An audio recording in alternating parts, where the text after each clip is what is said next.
Hello guys, അപ്പോൾ ചാനലൊക്കെ subscribe ചെയ്തിട്ടുണ്ടെങ്കിൽ ഒന്ന് സബ്സ്ക്രൈബ് ചെയ്ത് സപ്പോർട്ട് ചെയ്യണം. അപ്പോൾ നിങ്ങളുടെ സപ്പോർട്ടാണ് നമുക്ക് വേണ്ടത്. വൈകിട്ട് ഇങ്ങനെ ഇരുന്നപ്പം വിചാരിച്ചു സോയാബീൻ കൊണ്ടൊരു അടിപൊളി ഒരു കട്ട്ലറ്റ് ഉണ്ടാക്കുന്ന കേട്ടോ. അങ്ങനെ കുറച്ച് എണ്ണ ഒഴിച്ച് കടുകും പെരിഞ്ചീരകവും സവാളയും വെളുത്തുള്ളി ഇഞ്ചിയും മഞ്ഞൾപ്പൊടിയും ആവശ്യത്തിന് മുളക് പൊടിയും കുരുമുളക് പൊടിയും കറി മസാല എല്ലാം ഇട്ട് ജസ്റ്റ് ഒന്ന് ഇളക്കി എടുക്കണം.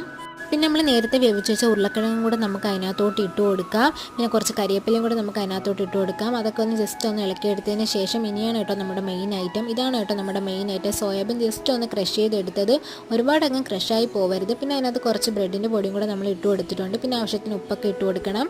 അതൊക്കെ തണുത്തതിന് ശേഷം നമ്മൾ ഒരു ബോളായിട്ട് ഉരുട്ടി നമ്മുടെ മുട്ടയ്ക്കകത്ത് ഒന്ന് മുക്കി നമ്മൾ ബ്രെഡിൻ്റെ പൊടിക്കകത്ത് ഒന്ന് കോട്ട് ചെയ്തെടുക്കണം. ഒരു 5 മിനിറ്റ് നമുക്ക് ഇതൊന്ന് റെസ്റ്റ് ചെയ്യാൻ അവിടെ വെക്കാം. ആ സമയം കൊണ്ട് നമുക്ക് എണ്ണ നല്ലപോലെ ചൂടാക്കാം.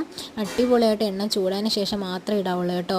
നല്ല ടേസ്റ്റാണ്. നമുക്ക് വൈകിട്ട് പെട്ടെന്ന് ഉണ്ടാക്കിയെടുക്കാൻ പറ്റും. ഈ സോസ് ഞാൻ അവിടെ വീട്ടിൽ തന്നെ ഉണ്ടാക്കിയതാണ്. അങ്ങനെ അമ്മ വൈകിട്ട് ചായയൊക്കെ ഇട്ട് കഴിച്ചു. അപ്പോൾ ഇനി പുതിയ വീഡിയോ ആയിട്ട് കാണുന്നവരെ എല്ലാവർക്കും ബൈ.